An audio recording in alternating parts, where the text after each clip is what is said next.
त्याच्यात आहे.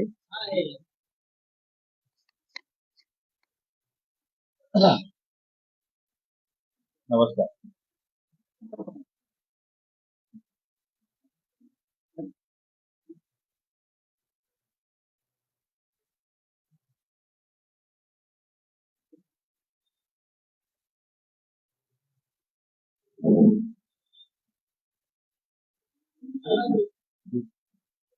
झालं, सुरू करू.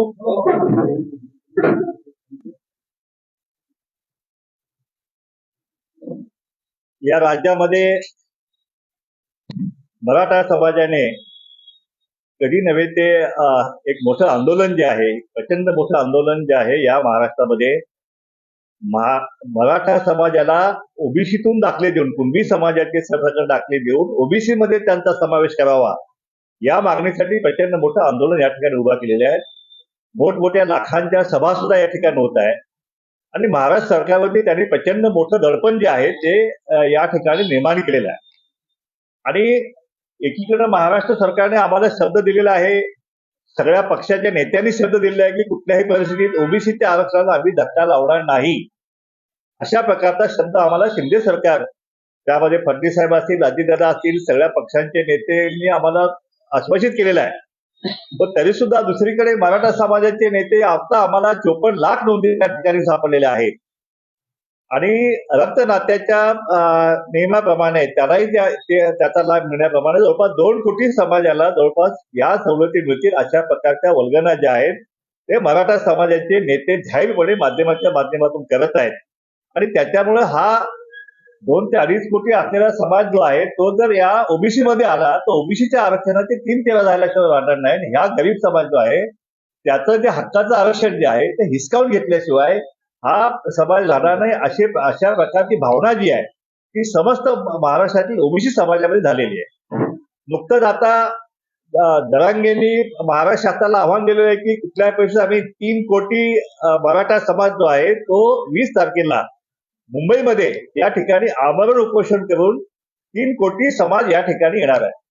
आणि जोपर्यंत मराठा समाजाला ओबीसी मध्ये जोपर्यंत दाखले संपूर्ण मिळत नाहीत तोपर्यंत ते आंदोलन जे आहे ते मागे घेणार नाहीये. आणि संपूर्ण मुंबईची जी अर्थव्यवस्था जी आहे, संपूर्ण व्यवस्था जी आहे, कायदा सुव्यवस्था जी आहे त्या ठिकाणी बोजवारा उडवायचा जो आहे तोही इशारा त्या ठिकाणी देण्यात आलेला आहे.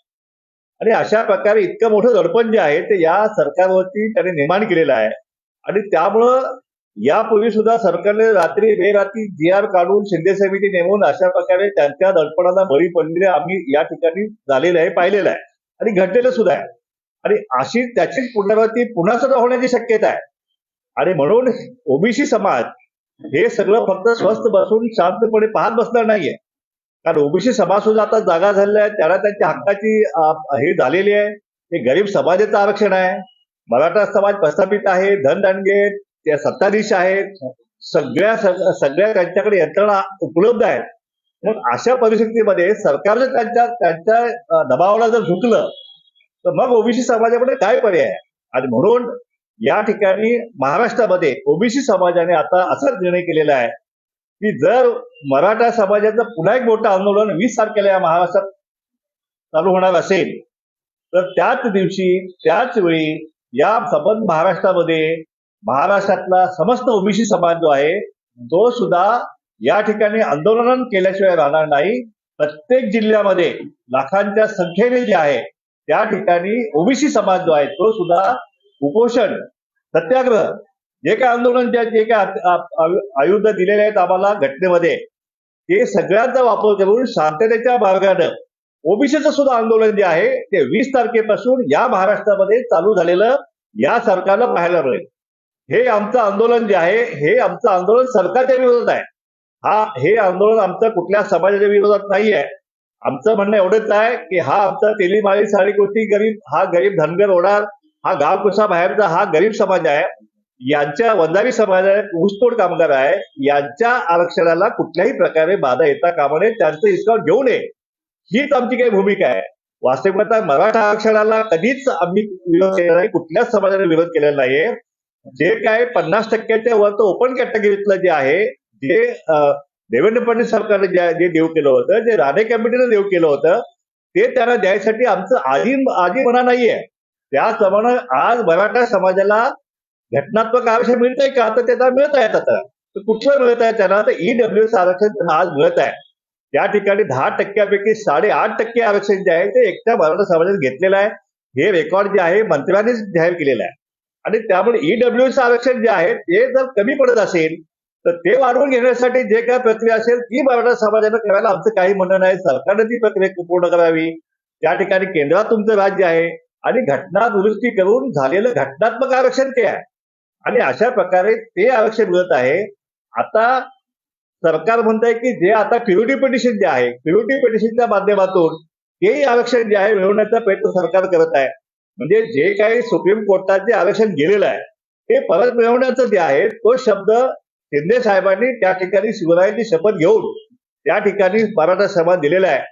परंतु त्या शपथेला मराठा समाजानं वाटाण्याचे अक्षर लावले, कारण त्यांची मागणी ठामच आहे की आम्हाला कुठल्याही परिस्थितीत कुणबी दाखले देऊन सरसकट मराठा समाजाला या ओबीसी मध्ये आम्हाला आरक्षण देण्यात यावं, हीच एक मागणी ते लावून धरलेली आहे. ते जे प्रिव्हेटिव्ह पिटिशन आहे, बाकी सगळे त्यांची शपथ आहे, सरकारचे बाकीचे प्रयत्न आहेत, याला ते मुळीच मान्यता दिलेली आम्हाला दिसत नाही. आता हे जे आंदोलन जे आहे 20 तारखेपासून, हे जसं इतर जिल्ह्यामध्ये तसं मुंबईमध्ये सुद्धा ह्या ओबीसीचं आंदोलन सुरू होणार आहे. जर मराठा समाजाला आंदोलन करण्यासाठी मुंबईमध्ये परवानगी या सरकारने दिली तर मात्र आम्हाला ओबीसी नाही अशा प्रकारची परवानगी या सरकारला द्यावीच लागेल. कारण मराठाला परवानगी द्यायची आणि ओबीसीला असं होणार नाहीये. मराठा समाज या ठिकाणी या आंदोलनासाठी 10 लाख गाड्या घेऊन येणार आहे असं जाहीरपणे माध्यमांमध्ये सांगितलं गेलेलं आहे. वास्तविकता 10 लाख गाड्या जे आहेत, एवढा श्रीमंत जो आहे तो ओबीसी समाज नाहीये. आमच्याकडे 10 लाख वगैरे गाड्या असं काही नाही, तेवढी श्रीमंती आम्हाला अजून यायची आहे. 10 लाख गाड्यांचं निदान पेट्रोल डिझेल म्हणलं तर ते 100 कोटीच्या आसपास जात आहे. इतक्या कोट्यावधींचा खर्च करणे इतकी श्रीमंती जी आहे ती आमच्या ओबीसी मध्ये आलेली नाहीये काय. आणि म्हणून आमच्याकडे जे काय वाहन साधन आहे ते आमचं बेल्दार समाज आहे, आमच्याकडे गाढव आहे. त्या गाढवापासून गाढवं घेऊन आमचे बेल्दार मंडळी या ठिकाणी येऊ शकतील. शेतकरी आहेत, आमचे बैलगाड्या घेऊन येऊ शकतील. आमच्याकडे वाहन काही पायी दिंड्या करून सुद्धा आमचे ओबीसी मंडळी जे आहेत ते मुंबईकडे येऊ शकतील. आणि त्यामुळं मुंबईमध्ये जे आहे, मुंबईमध्ये स्वतः प्रत्यक्षात मुंबईमध्ये आगरी, कोळी, कुणबी, भंडारी, धनगर, वंजारी हे सगळे हमाली करण्यासाठी कामगार मंडळी आलेली आहेत. बंजारा कंपनी आहेत. झोपडपट्ट्यामध्ये 50% भटके उन्मुक्त आहेत. त्यामुळं 5-50 लाख जे आहे ओबीसी बांधव जे ते मुंबईमध्ये राहत आहेत. त्यामुळे जर हे आंदोलन मुंबईमध्ये जर ओबीसीने चालू केलं तर मुंबईची काय अवस्था होईल याची कल्पना न केलेली बरी आहे. म्हणून माझी विनंती आहे सरकारला की आपण आमच्या ज्या मागण्या आहेत, हे आंदोलनाच्या आमच्या मागण्या काय आहेत आमच्या, की एक कुठल्याही परिस्थितीत जे काय कुणबी दाखले दिलेले आहेत, कुणबी दाखले जे आहेत ते रद्द करण्यात यावेत. कुणबी म्हणून मराठा समाजाचा ओबीसी मध्ये समाविष्ट करू नये ही आमची मागणी आहे. एकही दाखला आम्हाला मान्य नाही. शिंदे समितीने जे काय त्यांनी ज्या नोंदी केलेल्या आहेत त्या सगळ्या चुकीच्या आहेत, बोगस आहेत, सगळ्या खाडाखोड केलेल्या आहेत आणि दमदाट्या करून अधिकाऱ्यानं दमदाट्या करून त्या सगळ्या नोंदी केलेल्या आहेत. त्यामुळे त्याची चौकशी सुद्धा केली गेली पाहिजे अशी सुद्धा मागणी आमची आहे. त्यामुळं हा जो विषय जो आहे कुणबी दाखले देऊन त्यांना ओबीसी मध्ये समावेश करायचा हा विषय आम्हाला मुळीच मान्य नाही. मराठा समाज हा सामाजिकदृष्ट्या मागासलेला नाही, हे अनेक आयोगाने सिद्ध केलेलं आहे. आता हा जो गायकवाड कमिशन जे आहे त्यांनी जे आकडेवारी जी सादर केली होती ती सुप्रीम कोर्टानं साफ फेटाळलेली आहे आणि त्यांनी स्पष्टपणे सांगितलेलं आहे की मराठा समाज हा मागासलेला नाही. त्याचप्रमाणे गायकवाड कमिशन मध्ये मराठा समाज हा कुणबी आहे म्हणून तो ओबीसी आहे हे सुद्धा म्हणणं जे आहे हे सुद्धा म्हणणं सुप्रीम कोर्टाने फेटाळून लावलेलं आहे. आणि त्यामुळं हा जो प्रयोग सुरू आहे की कुठल्याही परिस्थितीत मराठा समाजाला पुन्हा मागासवर्गीय करायचं आणि पुन्हा सर्वेक्षण करायचं, हा जो प्रकार जो सुरू आहे हा आम्हाला मुळीच मान्य नाहीये. आणि एकदाचा हा विषय संपलेला विषय आहे आणि कोर्टाच्या आदेशानुसार संपलेला विषय आहे, तो तुम्ही पुन्हा सुरू करणार असाल तर आम्हाला त्या संपूर्ण प्रक्रियेला जे आहे आम्हाला कोर्टात आव्हान दिल्याशिवाय आम्हाला दुसरा मार्ग आमच्याकडे नाही. आमच्या आंदोलनाची मागणी ती सुद्धा आहे की शिंदे समिती बरखास्त करा, तिला स्थगिती द्या. मागासवर्गीय आयोग जो आहे तो या ठिकाणी हायजॅक केलेला आहे. त्या ठिकाणी ओबीसीचे अध्यक्ष होते, त्यांना काढण्यात आले. त्याचप्रमाणे ओबीसीचे सदस्य होते त्या मागासवर्गीय आयोगावरती, त्यांनाही हकालपट्टी करण्यात आलेली आहे. त्यामुळं हा सगळा प्रकार जो आहे हा भयानक प्रकार आहे. यापूर्वी असं महाराष्ट्रात कधी घडलं नाही की एखादा आयोगच हायजॅक करायचा. एखाद्या समाजाला आरक्षण देण्यासाठी, त्याचं सर्वेक्षण करण्यासाठी संपूर्ण आयोगच मराठा करून टाकायचा. म्हणजे ह्या आयोगाचं मराठाकरण हे जे करण्यात आलेलं आहे याला आमचा साफ विरोध आहे. ज्या नियुक्त्या केल्या गेलेल्या आहेत, आता सुनील शुक्रे जे आहेत त्यांची नियुक्ती अध्यक्ष म्हणून केलेली आहे. ते तर जरांगे साहेबांच्या व्यासपीठावरती ते त्यांना सरसर म्हणत होते. म्हणजे मराठा आरक्षणाचे ते पाठिंबा देणार आहे ते, आणि त्यांनाच आता अध्यक्ष म्हणून नेमलेलं आहे. हे चुकीचं आहे. हे न्यायालय सामायिक धरून नाहीये. त्याचप्रमाणे ज्या 3-4 नियुक्त्या केलेल्या आहेत, ज्या ओबीसीचे हक्के असतील, त्यानंतर बाकीचे सगळे सदस्य जे आहेत त्या सगळ्यांना त्या बाहेर काढून त्या ठिकाणी ज्या नियुक्त्या केल्या गेल्या त्या सगळ्या मराठा सभा नियुक्त्या केल्या गेल्या. आणि अशा तऱ्हेने मराठा समाजाच्या सदस्यांच्याकडून पुन्हा मराठा समाजाचा अहवाल घ्यायचा की मराठा समाज पुन्हा मागासलेला आहे. हा प्रकार जो आहे निंदनीय आहे आणि ह्याला आम्ही कुठल्याही परिस्थितीत कोर्टामध्ये आव्हान देणार आहे.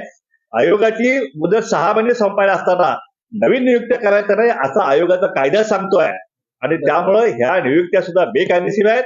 आणि म्हणून अशा आयोगाच्या अहवाल फिक्सिंग करून घ्यायचा हे आम्हाला मुळीच मान्य नाही. त्याला आम्ही कुठल्याही परिस्थितीत आम्ही चॅलेंज करणार आहोत. याची सरकारने गंभीरपणे नोंद घ्यावी. आणि आमची दुसरी मागणी अशी आहे की आमची जातनिहाय जनगणना जी आहे ही जातनिहाय जनगणना सरकार का करत नाहीये आम्हाला कळत नाही. 500 कोटीमध्ये बिहारने जातनिहाय जनगणना पूर्ण केली ना. आता फक्त मराठा समाजाचा 20 दिवसात अहवाल घेण्यासाठी 360 कोटी सरकारने दिले. आणि मराठाचे ह्या संपूर्ण मराठा सहित सगळ्या समाज जातनिहाय जनगणना करायला 500 कोटीची अवस्था आहे. हे पैसे सरकारकडे नाही. सरकार का निर्णय घेत नाहीये? म्हणून जोपर्यंत आता हा जातनिहाय जनगणनेचा निर्णय सरकार करत नाही तोपर्यंत ओबीसीचं आंदोलन जे आहे ते मुळीच थांबणार नाही. काही वाटेल ते झालं तर आंदोलन आता थांबणार नाही. सरकारनं निर्णय घ्यावा. जातनिहाय जनगणनाचा निर्णय करत नाही तोपर्यंत आंदोलन संपणार नाही. आता दुसरा विषय असा आहे की ज्या काही निधी जो आहे तुम्ही मराठा समाज दिलेला आहे, जवळजवळ 18-19 हजार कोटीचा निधी जो आहे तो तुम्ही दिलेला आहे. 70,000 मराठा समाजाला तुम्ही 15-15 लाख बिनव्याजी दिलेले आहे. तुम्ही आम्हाला का देत नाही? ओबीसीना का देत नाहीये? भटक्या का देत नाहीये? 12 मुलं का देत नाहीये? हा आमचा प्रश्न आहे. त्यामुळं हे आमचं आंदोलन जे आहे, हा निधी जो आहे हा निधी सुद्धा जेवढा तुम्ही मराठा समाज दिलेला आहे तेवढा निधी जो आहे, निदान तेवढा तरी निधी जो आहे तो आम्हाला दिल्याशिवाय आमचं आंदोलन आता थांबणार नाही. काही झालं तरी आता सरकारला म्हणजे आमच्या भाषेत सुद्धा त्यांच्या भाषेत तर सरकारला आमच्याकडून सुद्धा आता सुट्टी नाहीये. त्यामुळे सरकारनं आता निर्णय घेणं भाग आहे. आमच्याशी मिटिंग केलं, आम्हाला आश्वासित केलं, आम्ही त्यांचा आभार मानलेला आहे. परंतु प्रत्यक्षात कारवाई जी आहे प्रत्यक्षात कारवाईवर काही झालेली नाही. जे आदिवासींना ते धनगर समाजाला ही गोष्ट करून किती वर्ष झालेली आहे हे तुम्ही करत नाहीये. मेंढपाळांचे प्रश्न आहेत, बाकी सगळ्यांचे प्रश्न आहेत, भटक्या मुक्तांचे प्रश्न, ऊसतोड कामगारांचे प्रश्न आहेत. हे सगळे आता दसा जोपर्यंत लागत नाही तोपर्यंत जो आहे तोपर्यंत आमचं आंदोलन जे आहे ते 20 तारखेला सुरू होणार आहे. ते सगळ्या मागण्या आमच्या मान्य झाल्याशिवाय ते आमचं आंदोलन थांबणार नाही. या आंदोलनामध्ये महाराष्ट्रातल्या सगळ्या संघटना ज्या आहेत ओबीसीच्या संघटना त्या संघटना सुद्धा या ठिकाणी इन्व्हॉल्व आहेत. बबनराव तायवाळेशी माझी चर्चा झालेली आहे. त्यांनी सुद्धा सांगितले की आपल्यालाही आंदोलन जे आहे 20 तारखेपासून सुरू करणं आवश्यक आहे. कारण सरकारला आमचंही दडपण असलं पाहिजे. फक्त मराठाचं दडपण नाही पण ओबीसीचं सुद्धा दडपण असलं पाहिजे. कारण ओबीसी संख्या 60% आहे आणि त्यामुळे ओबीसीला दुखवण्याची हे जे आहे ते सरकार घेणार नाही. कारण 60% ओबीसीचा विरोधात गेला तर कुठलं सरकार जे आहे या ठिकाणी सत्तेवर येऊ शकत नाही. जर सत्ता यांना परत मिळवायची असेल तर ओबीसीना विश्वासात घेऊन ओबीसीना जे काय पाहिजे ओबीसीच्या मागण्या ज्या आहेत त्या मागण्या त्यांना मान्य कराव्याच लागतील. कुठल्याही परिस्थितीत ओबीसी आरक्षणाला धक्का जो आहे तो आम्ही लावू देणार नाही. सरकार जो लावू नये तेवढी हिंमत सरकारने करू नये. आणि जर तशा प्रकारचं ह्या मराठा समाजाचं आंदोलन दचका घेऊन दडपण घेऊन जर काय सरकार निर्णय केला तर मात्र 24च्या निवडणुकीमध्ये सरकारला जो आहे घरचा रस्ता दाखवल्याशिवाय हा ओबीसी समाज स्वस्थ बसणार नाही. धन्यवाद. एक महत्वाचा प्रश्न असा आहे की ज्या पद्धतीने मुख्यमंत्र्यांनी सभागृहामध्ये सांगितलं की मराठा समाजाच्या काही फेब्रुवारीमध्ये जे विशेष अधिवेशन आहे, त्या संदर्भात बाबा अधिवेशन घ्यायचं असेल म्हणजे एका समाजासाठी का? फक्त मराठा समाज आज अधिवेशन कशासाठी? तुमचे आमदार जास्त आहे म्हणून? आमचे आमदार कमी आहेत म्हणून तुम्ही असं करताय का? शेवटी ओबीसीच्या मागण्या आहेत ना, त्यासाठी अधिवेशन बोलवा. धनगर समाज एसटी समाजाचा प्रश्न आहे, बंजाराचा प्रश्न आहे, धोबी समाजाचा प्रश्न आहे, बारामतीचा प्रश्न आहे. मग तुम्हाला अधिवेशन बोलवायचं आहे तर मग सगळ्या समाजाच्या सगळ्या समाजासाठी अधिवेशन बोलवा. सगळ्यांचा तुम्ही विषय सोडवा ना. फक्त मराठा समाजाचं हे आहे, ऊसतोड कामगाराचे प्रश्न तुम्ही तसे पेंडिंग आहेत. त्या सगळ्या प्रश्नासाठी सुद्धा अधिवेशनामध्ये चर्चा व्हायला पाहिजे, अशी आमची ठाम मागणी आहे.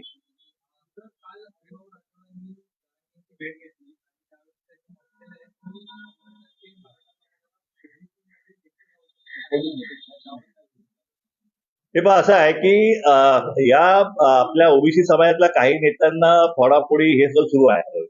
पण हे सगळं कोण काय बोलतं, पण हे ओबीसीना ही जी भूमिका जी आहे ही भूमिका ओबीसीना मान्य नाहीये.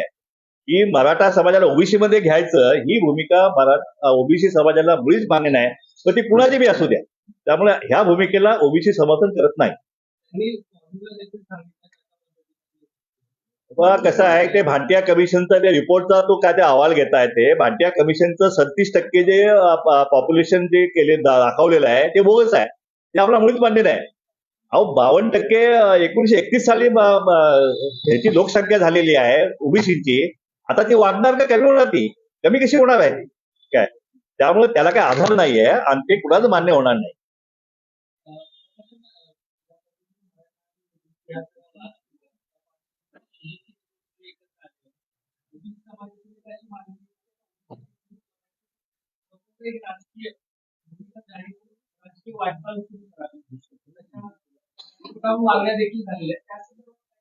जर ओबीसीवरील अन्यायाची ही मालिका अशीच सुरू राहिली आणि जर मराठा समाजाच्या दडपणाखाली येऊन सरकारनं असं काय पाऊल उचललं की ओबीसी आरक्षणामध्ये त्यांना घुसवलं, तर मात्र ओबीसींना अशा प्रकारे राजकीय पर्याय उभा केल्याशिवाय दुसरा पर्याय राहणार नाही. आणि त्यावेळी मात्र महाराष्ट्रात सगळे ओबीसी समाजाचे नेते जे आहेत ते छोटे छोटे समान नेते आहेत, सगळे एकत्र करून आम्ही महाराष्ट्रामध्ये राजकीय पर्याय दिल्याशिवाय राहणार नाही.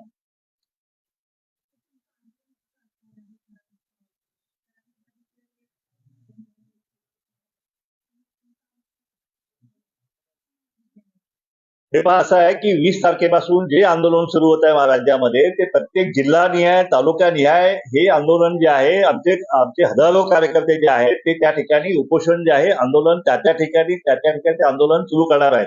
आणि जोपर्यंत आमचं हे जातीनिहाय जनगणना, आमचा निधी आणि आमचं आरक्षण जे आहे ते 100% शाश्वती जोपर्यंत सरकार मिळत नाहीये तोपर्यंत आमचं आंदोलन जे आहे ते आमचं सुरू होणार आहे.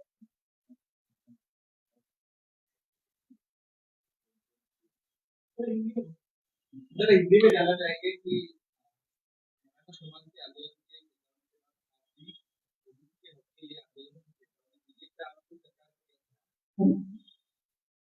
महाराष्ट्र में मराठा समाज एक बड़ी आंदोलन को लेके एक चुनौती महाराष्ट्र सरकार के सामने खड़ी किया है. उनकी मुख्य मांग है कि हमें ओबीसी से आरक्षण चाहिए. कुणबी समाज का सर्टिफिकेट देके उनको पूरा मराठा समाज को उनको ओबीसी में आरक्षण चाहिए. इससे पूरे महाराष्ट्र का ओबीसी समाज का विरोध है और ये हम होने नहीं देंगे. इसलिए 20 तारीख को मराठा समाज का आंदोलन चालू होने जा रहा है मुंबई में. उसके सेम समय में महाराष्ट्र में ओबीसी का भी आंदोलन जो है ये 20 तारीख से महाराष्ट्र में ओबीसी का आंदोलन शुरू होने वाला है. इसमें मुंबई में भी आंदोलन शुरू होगा. इसमें हमारे जो लोग हैं, हमारी जो मुख्य मांग है कि किसी भी सूरत में मराठा समाज को कुणबी समाज का दाखला देके ओबीसी में उनका समावेश नहीं करना चाहिए, हमारी प्रमुख मांग है. दूसरी मांग है हमारे जात निहाय जनगणना जो है वो महाराष्ट्र सरकार जो है विधान भवन में उन्होंने एक मत से ठराव पारित किया गया है, लेकिन महाराष्ट्र सरकार इसको टाल रहा है. तो जब तक जात निहाय जनगणना शुरू नहीं होगी, उसका निर्णय नहीं होगा, तब तक ये आंदोलन हमारा महाराष्ट्र में जारी होगा. हर जिले में, हर तहसील में, मुंबई के साथ में सब जगह आंदोलन जो है हमारा शुरू होने वाला है. और दूसरा जो है कि मराठा समाज को उन्होंने करीबन 18-19 हजार करोड़ का जो है वो निधि को दिया गया है. उनके 70,000 लोगों को कर्जा 15 लाख दिया गया है, ब्याज माफ किया गया है, हॉस्टल दिए गए हैं और बहुत कुछ उनको दे दिया है. लेकिन इधर ओबीसी को दिया नहीं है. तो जब तक हमें भी निधि जो है नहीं मिलता है तो ये आंदोलन हमारा खत्म होने वाला नहीं है। इस तरह से एक तरफ से मराठा समाज का आंदोलन, दूसरी तरफ से ओबीसी का आंदोलन जो है वो ये महाराष्ट्र में शुरू होने जा रहा है। हमारी मांग इतनी है कि हमारे आरक्षण में हमें हमारे आरक्षण में धक्का नहीं लगना चाहिए। मराठा समाज को अगर आरक्षण देना चाहिए तो जो उनका जो 50% के ऊपर का जो मुख्य आरक्षण की मांग थी, उस 50% के ऊपर का आरक्षण जो है वो उनको देने में हमें कोई हर्जा नहीं है। केंद्र में सत्ता उनकी है, महाराष्ट्र राज्य में उनकी सत्ता है, मराठा समाज के 160-70 आमदार है, तो वो निर्णय करके उनको अधिक का जो आरक्षण चाहिए वो देने में हमें कोई आपत्ति नहीं है। हमारी इतनी मांग है कि मराठा इतना बड़ा मराठा समाज है, उसको ओबीसी के आरक्षण में जो है उनको हिस्सेदारी नहीं देना चाहिए, क्योंकि ये गरीब समाज है, 346 गरीब समाज है, उनका आरक्षण है, उनका बच्चों का भविष्य जो है वो अबाधित रखना चाहिए। यही हमारी मांग है, यही हमारे महाराष्ट्र सरकार की दरखास्त है। अगर इसके बावजूद भी मराठा समाज के आंदोलन के इसमें आकर अगर महाराष्ट्र सरकार ने कोई निर्णय लिया तो ये ओबीसी समाज जो है 2024 का जो इलेक्शन आ रहा है वो पार्लियामेंट का इलेक्शन होगा या तो फिर विधानसभा का इलेक्शन होगा। ये इलेक्शन में ओबीसी समाज जो है ये सरकार को जो है वो घर का रास्ता जो है दिखाएंगे और उसकी सारी जिम्मेदारी जो है ये सरकार के ऊपर होने वाली। राज्य सरकारच्या सूचनेवरून राज्य मागासवर्ग आयोग मागासवर्गीयांचा निकष बदलायचा विचार सुरू आहे. असं ठरलंय, कसं पाहता येईल? हे पहा, राज्य मागासवर्गीय आयोगाचं हे जे गठन जे आहे हे बेकायदेशीर आहे. हे घटना धरून सामाजिक न्याय धरून नाही आहे. कारण ज्यावेळी मराठा समाजाचा अहवाल तो आरक्षण सर्वेक्षण करायचं असेल त्यावेळी महाराष्ट्र सरकारला त्यांचा अध्यक्ष आणि सदस्य मराठाच का नेमावे लागतात, हे सगळं संशयास्पद आहे. तर मागे सुद्धा असंच गायकवाड कमिशन हे आम्ही सांगितलं, गायकवाड कमिशन हे फिक्सिंग आहे, it's a fraud on constitution आहे. त्याचीच पुनरावृत्ती पुन्हा आता महाराष्ट्र सरकार करत आहे आणि आता त्यांना 360 कोटी दिलेले आहेत. 20 दिवसामध्ये त्यांनी ह्या मराठा समाज पुन्हा मागासलेला कसा आहे याचा पुन्हा अहवाल त्यांना घ्यायचा आहे. म्हणजे रोज जवळपास 20 कोटीच्या आसपास रोज खर्च करणार आहेत. कुठं करणार आहेत? अरे हा महाराष्ट्राच्या जनतेचा पैसा आहे. हा काय फक्त एका मराठा समाज तुम्ही खर्च करू शकत नाही. तुम्हाला सर्वेक्षण करायचं, बाकी 130 जमाती अजून लाईन मध्ये आहेत ना, त्यांना न्याय कोण देणार आहे? हे राज्य मागासवर्गीय आयोग हायजॅक करण्याचा हा जो प्रकार जो आहे याला आम्ही कोर्टामध्ये आव्हान देणार आहोत. जे सदस्य नेमलेले आहेत ते सदस्याची नियुक्ती सुद्धा बेकायदेशीर केलेली आहे. आयोगाचा जो कायदा आहे की 6 महिने एखाद्या आयोगाला 6 महिने शिल्लक असेल आयोगाची मुदत संपायला तर नवीन नियुक्त्या करता येत नाहीत. हा जो हे आहे ह्याच्याप्रमाणे आम्ही ह्यांना आव्हान देणार आहे आणि कुठल्याही परिस्थितीत कोर्टाच्या माध्यमातून ह्या नियुक्त्या आम्ही रद्द करणार आहेत. तरी सुद्धा जर ह्यांनी अहवाल जो सादर केला तर त्या अहवाल जो आहे तो अहवाल आम्हाला मुळीच मान्य नसणार आहे. कारण मराठा समाजाला किती वेळा मागासवर्गीय करायचं आहे? 4 आयोग झाले ना, 4-5 आयोगाने सांगितले की हे मागासवर्गीय नाही आहेत, सुप्रीम कोर्टाने सांगितले मागासवर्गीय नाही आहेत. तरी सुद्धा हा मागासवर्गीय करण्याचा अट्टहास जो आहे तो कशासाठी पाहिजे? मराठा समाजाचे मूळ जे 58 मोर्चे होते त्यांची मुळीच मागणी नव्हती की आम्हाला मागासवर्गीय करा म्हणून. हे मराठा समाजाला मागासवर्गीय करून त्यांना आरक्षणमध्ये घुसवण्याचा हे जे षडयंत्र आहे, हे षडयंत्र जे आहे ओबीसी समाज आणून पाडल्याशिवाय राहणार नाही.